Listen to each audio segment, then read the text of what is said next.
இதுக்கு முன்னாடி வீடியோல நம்ம வந்து எப்படி வந்து ஒரு லோடோட கரண்ட கண்டுபிடிக்கிறது, அதோட ஃபார்முலா எல்லாமே ரொம்ப சிம்பிளா பார்த்தோம். இது படிச்சவங்க படிக்காதவங்க எல்லாருக்கும் புரியுற மாதிரி பவரை 184ஆல டிவைட் பண்ணா போதும், அப்படி பண்ணா கரண்டோட வேல்யூ என்னங்கிறது கிடைச்சிரும் அப்படிங்கிறது ரொம்ப சிம்பிளா பார்த்தோம்.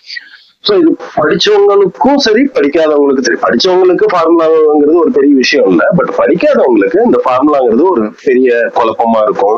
இது என்னடா இது என்னென்னமோ சொல்றாங்களே அப்படின்ற மாதிரி ஆயிடும். அதனால அதை சிம்பிளிஃபை பண்ணி பவரை 184ஆல டிவைட் பண்ணிடுங்க அப்படின்னு சொல்லி நான் சொல்லியிருந்தேன்.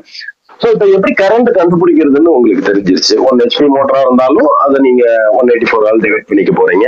சோ 2000 வாட்ஸ் கீசரா இருந்தாலும் அதை நீங்க 184ஆல் டிவைட் பண்ணி அதோட கரண்ட் வேல்யூ கண்டுபிடிச்சிருந்தீங்க. இப்போ ஒரு வீடுகளுக்கு வயரிங் பண்றோம்.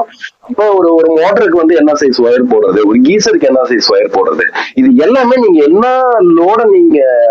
என்ன லோடுக்கு நீங்க வயரிங் பண்ண போறீங்களோ அந்த லோடோட கரண்ட்டை முதல்ல கண்டுபிடிக்கணும். கரண்ட்டை கண்டுபிடிச்சதுக்கு அப்புறம் இப்போ வயர் எப்படி சூஸ் பண்றது, ஏற்கனவே நான் சொல்லியிருந்தேன் எம்சிபி எப்படி சூஸ் பண்ணும் அப்படிங்கிறது போன வீடியோல நான் சொல்லியிருந்தேன். பட் இதுல வந்து ஒரு 5-6 வயருக்கு தேவையான எம்சிபி எப்படி நம்ம சூஸ் பண்றது அப்படிங்கறது இன்னும் கொஞ்சம் சிம்பிளா பார்க்கலாம். ஸோ இது படிக்காதவங்களா இருந்தாலும் அவங்களுக்கும் இது புரியும்படியா இருக்கும்னு நான் நம்புறேன். இது ஒரு ஸ்கிரீன்ஷாட் எடுத்து வச்சு நீங்க பயன்படுத்திக்கலாம். ஓகே, இப்போ 1 ஸ்கொயர் mm வயருக்கு 5 ஆம்பியர் வரைக்கும் நம்ம கரண்ட் கொடுக்கலாம்னு நம்ம பார்த்திருக்கோம். 1 ஸ்கொயர் mm 5 ஆம்பியர் கரண்ட் கொடுக்குறோம். இப்ப இதுக்கு அடுத்த ரேட்டிங்ல இருக்கிறது 6 amps எம்சிபி. அப்போ 1 ஸ்கொயர் mm நீங்க வயரிங் பண்ணி ஒரு சர்க்யூட்டாவே லே பண்ணி கொண்டு போறீங்க அப்படின்னா அங்க வந்து மினிமம் லோடு தான் இருக்கு அப்படின்னா தாராளமா அங்க 6 amps எம்சிபி தாராளமா நீங்க போடலாம். அடுத்து 1.5 ஸ்கொயர் mm வயருக்கு 8 ஆம்பியர் வரைக்கும் கரண்ட் கொடுக்க முடியும். சோ இதோட அடுத்த ரேட்டிங் எம்சிபின்னு பாத்தீங்கன்னா 10 ஆம்பியர் எம்சிபி. சோ இதை நீங்க சூஸ் பண்ணுங்க. சோ 2.5 ஸ்கொயர் mm 13 amps வரைக்கும் கொடுக்கலாம். இதோட அடுத்த ரேட்டிங்னு பார்த்தா 16 amps MCB. 4 square mm 20 amps வரைக்கும் லோட் அப் பண்ணலாம். 24-25 வரைக்குமே கூட லோட் அப் பண்ணலாம். இது எதை பொறுத்து அப்படின்னா டிஸ்டன்ஸ் பொறுத்து. ஒரு மெயின் சர்க்யூட் நீங்க 4 ஸ்கொயர் mm ஒரு மெயின் சர்க்யூட் லே பண்ணிருக்கீங்க, வெறும் 10 அடி தூரம் தான் லே பண்ணிருக்கீங்க அப்படின்னா தாராளமா 25 ஆம்பியர் வரைக்கும் அதுல நீங்க லோட் அப் பண்ணலாம். இல்ல கிட்டத்தட்ட ஒரு அரை காயில் ஒரு காயில் அளவுக்கு நம்ம லென்த்தா எடுத்துட்டு போயிருக்கோம் அப்படின்னா கண்டிப்பா வந்து அந்த இடத்துல 20 amps தான் நம்ம கால்குலேட் பண்ணிக்கணும். அதனாலதான் 1 ஸ்கொயர் mm 5 ஆம்பியருக்கு மேல கரண்ட் கொடுக்க வேண்டாம் அப்படின்னு சொல்லி நான் உங்களுக்கு சொன்னது.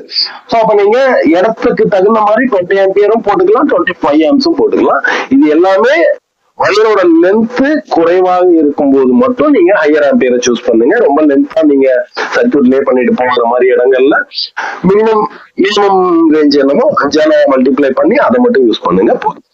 அடுத்து 6 ஸ்கொயர் mm வயருக்கு 30 ஆம்பியர் வரைக்கும் கரண்ட் கொடுக்கலாம். இதுலயும் வந்து 32 amps என்சிபியும் போடலாம், 40 amps என்சிபியும் போடலாம். சோ இது அதே சேம் கான்செப்ட் தான். சோ தூரம் கம்மியா இருந்ததுன்னா நீங்க 40 amps வரைக்கும் லோட் பண்ணலாம், இல்லைன்னா நீங்க 32 அதோட நிறுத்திக்கலாம். சோ இப்ப 10 ஸ்கொயர் mm வயருக்கு 50 amps கரண்ட் கொடுக்க முடியும். இதுக்கு 63, இதுக்கு அடுத்த ரேட்டிங்ல இருக்கிற எம்சிபின்னு பார்த்தா 63 amps எம்சிபி தான் இருக்கு. சோ நீங்க அதை நீங்க சூஸ் பண்ணிக்கோங்க. வயருக்கு தான் நீங்க எம்சிபி சூஸ் பண்ணுங்கிறது அதுக்காக தான் நான் சொல்லிட்டே இருக்கேன். எப்பயுமே லோடுக்காக எம்சிபி சூஸ் பண்ணாதீங்க, லோடுக்காக வயரை சூஸ் பண்ணுங்க. கரண்ட்டுக்காக வயரை சூஸ் பண்ணுங்க, வயருக்காக எம்சிபி சூஸ் பண்ணுங்க. இதுதான் சரியான ப்ரொசீஜரா இருக்கும். இப்ப அடுத்து 16 ஸ்கொயர் mm வயருக்கு 80 amps கரண்ட் நம்ம லோட பண்ணலாம். சோ இந்த இடத்துல 80 amps எம்சிபியும் நம்ம யூஸ் பண்ண முடியும், 100 amps எம்சிபியும் நம்ம யூஸ் பண்ண முடியும். இதுவும் வந்து அந்த இடத்தை பொறுத்து நம்ம பயன்படுத்திக்கலாம். 25 ஸ்கொயர் mm 100ல இருந்து 125 வரைக்குமே வந்து நம்ம கரண்ட் லோடு கொடுக்க முடியும். இதுவும் இடத்தை பொறுத்து.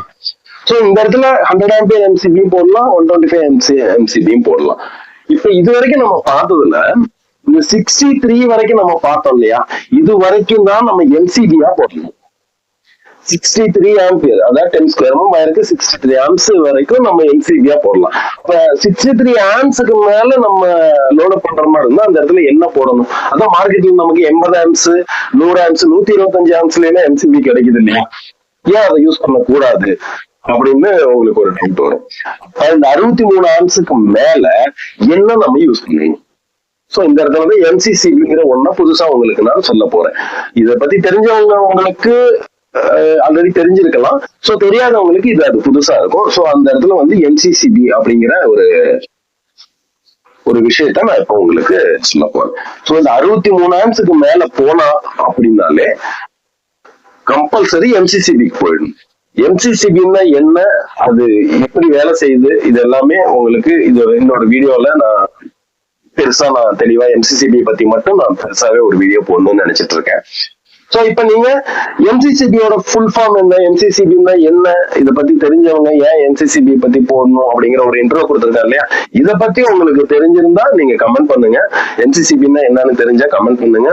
நான் இத பத்தி அடுத்த வீடியோல ரொம்ப தெளிவா ஒரு டீடைல்டா ஒரு விஷயத்த நம்ம இத பத்தி பார்க்கலாம். தேங்க்யூ. நான் உங்க மின்சார மணிதான்.